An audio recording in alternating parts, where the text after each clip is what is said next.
Hey, what's up, everybody? I'm Josh. Welcome to the R-Rated Show. Finally getting around to my review of The Irishman, which dropped on Thanksgiving this year. It's 2019. And I've been waiting around for this movie to drop because when I heard it was announced, when I saw it was announced that Martin Scorsese was coming back to direct yet another mobster flick with Deniro, Pesci, and Al Pacino, I was like, yes, this is going to be awesome. Now, I thought initially Netflix and Scorsese, that's weird because he's a mainstream studio guy. You know, he's a big Hollywood guy. But I have a feeling that he made this choice because they were willing to bankroll Martin Scorsese the money that he needed to make the film he wanted, which is a really long, 3.5 hour long saga about Jimmy Hoffa and the Teamsters and mobsters and everything. And that really complicated story, compelling but complicated, and let him have creative control to do what he wanted to do. I'm sure it would have been an uphill battle to get funded by one of these mainstream studios because right now that's not really what's in vogue for young moviegoers. You know, young moviegoers want to see Avengers and Batman and Star Wars, you know, like that for a huge budget on a movie. That's a big gamble for studio. I'm pretty sure that they're thinking we're not going to make our money back on this. Maybe they didn't want to give him the money. I'm just assuming. I don't know, but essentially, it makes sense that, you know, if Netflix was like, yeah, we'll let you make the movie you want, give you creative control, and throw a bunch of cash at it. I mean, that's a whole new echelon of integrity that Netflix is bringing in the door. I'm sure that was the whole point of letting Scorsese make his movie on Netflix. Now, he did have a limited release. It was just a couple nights it was released in studio and mainstream cinemas, and I wanted to go see it so bad. I mean, I was really into going, but I had to work, unfortunately. But I would have loved to have seen this film on the big screen because it was excellent. It was really good. So Martin Scorsese is just a legacy director from big Hollywood who probably hit his stride in the late 70s and then early 80s. You know, he's probably most known for Taxi Driver, Casino, and Goodfellas. But he has a bunch of other movies that are fantastic. I mean, his whole catalog's excellent. He is a character-centric director who is very great behind the camera. He could set up a scene like nobody's business, but it's really character-driven stories that he enjoys, and mostly he does, you know, like mobster-type movies, and you know, stories about that show the human side of corruption and power and greed, and so when I heard he was making yet another mobster movie, I was with Deniro, Al Pacino, and Pesci. I was like, "This is going to be fantastic," and it was. It was really, really good. So it's about the '60s and Jimmy Hoffa. Jimmy Hoffa was the president of the Teamsters, and in those times, that yielded him a lot of power and political influence. And so, the one side of the story that they're telling here that's really important is that the mobsters and political figures of the time really were tied in together because they needed each other in order to, you know, grab more power and more money, more control. So the interesting thing is that Jimmy Hoffa ended up going to jail, and when he got out, he wanted to resume his place as a president, and then all of a sudden he just vaporized into thin air. So essentially the story, The Irishman, who's played by Robert De Niro, is about essentially he's an old man looking back at his life, telling the story of his life since he was a World War II soldier, and then going out into the world and becoming a mobster, essentially a hitman, and killing Jimmy Hoffa. So he's sort of like lamenting about his life. So it's a flashback story. Him as an old man looking back, telling you his story of how he got into the mob and how he ended up being a killer. It's based off the book called I Heard You Paint Houses, meaning it's a euphemism for killing people, being a hitman, essentially painting the walls with blood. You know, when you shoot them, their blood splatters against the wall. I heard you paint houses. And It was a great story. I mean, right away, the movie starts off, you have that Scorsese feel immediately. Um, and the guy has just not lost his talent. I mean, you could look at other directors from his generation of directors that are still working today, like say Steven Spielberg, E.T., Raiders, Close Encounters, Saving Private Ryan. Um, he's I love Spielberg, fantastic. But what has he done in the last 10 years that you even remember? I mean, Ready Player One, no thanks. BFG was completely forgettable. My point is that some directors don't make it all the way to the end doing great things.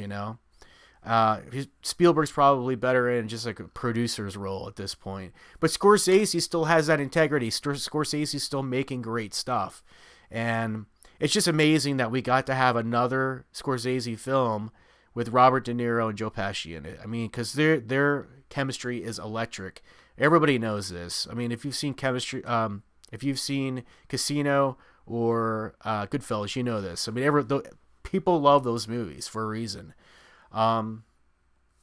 So Joe Pesci hasn't worked for a while, and so I was a little concerned. I have a feeling that he only came out of retirement to do this movie for one reason, two reasons. One would be because it's Martin Scorsese, and two, probably a shitload of money. So I was a little concerned about him dusting off the acting chops and seeing, he's gotten older. He just fucking delivered. He was Joe Pesci. He just crushed it.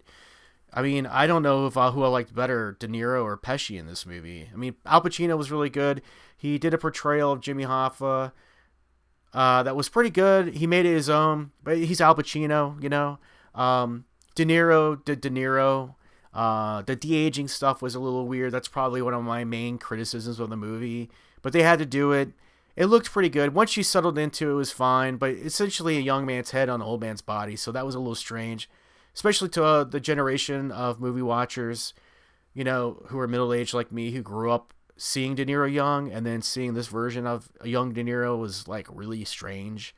But you got used to it. But they all had fantastic chemistry. All the actors in this movie were fantastic. And the story was amazing. What's her name? Anna Paquin plays De Niro's daughter. His daughter in the movie is, the Irishman's daughter in the movie is young for most of it. But she does eventually age and is played by Anna Paquin. And that whole dynamic between the daughter and the father, and how there's consequences, and how there were sacrifices made outside of death, but in the family element, was really interesting. Was sort of a seed that they planted and it grew through the whole movie, and showed the consequences of that sort of lifestyle. You get the good things about living outside the law, and you get the bad things too. But she sort of represented innocence in this movie, and I thought that was really interesting. And not that Anna Paquin really had a lot to do. I was just kind of like, why is she in this movie? She doesn't have any real lines, And she must have known somebody who was casting and got in her foot in the door, because I'm pretty sure she just wanted to be in the movie because it's a Scorsese movie, because she didn't really have a lot to do. But it's kind of, it's Anna Paquin. Oh, she's in this movie. But the role was fine, but the metaphoric elements of that part of the story was really good, I thought. It was just really excellent. Some of the shots, classic Scorsese shots. It just felt like a Scorsese movie. He hasn't lost his vision for these types of movies at all. Brutal at times, there was a little bit of action, but mainly the story is just character driven. And it's just so great to see a movie that's just about that. About great story, about great performances and great characters. And it was excellent. It was really good.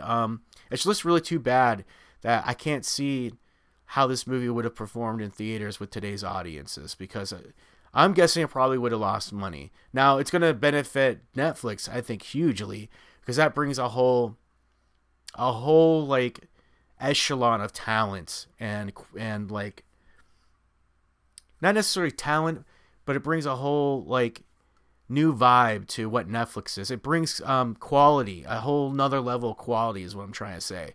When you get somebody like Scorsese making movies on Netflix, I mean, that says something. The fact that they gave him that $159 million to make a 3.5 hour long movie about elderly dudes, you know, it says something. I think it shows that they care about quality. Even though they make a lot of stinkers, they do care about improving and adding quality content to the site. So, long story short, it was great. You know, is it as good as Casino or Goodfellas? You know, I think those movies maybe were a little bit more exciting, a little bit more fresh, but we've also had the benefit of a lot of time to enjoy those movies over and over and over and get to know them better. So who knows where this will stack up in 10 years.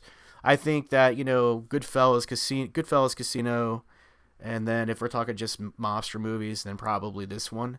But Raging Bull, you know, it's got a lot of competition within his own catalog. It's an excellent movie. It's not a slacker at all. It's really good. I highly recommend it. And I wish I could have seen it on the big screen. So great to see a movie like this in today's movie landscape. And I highly recommend it. So that's my review. And as always, guys, stay awesome, stay R-rated. Cheers. Hey guys, if you enjoyed this video, go ahead and hit the subscribe button.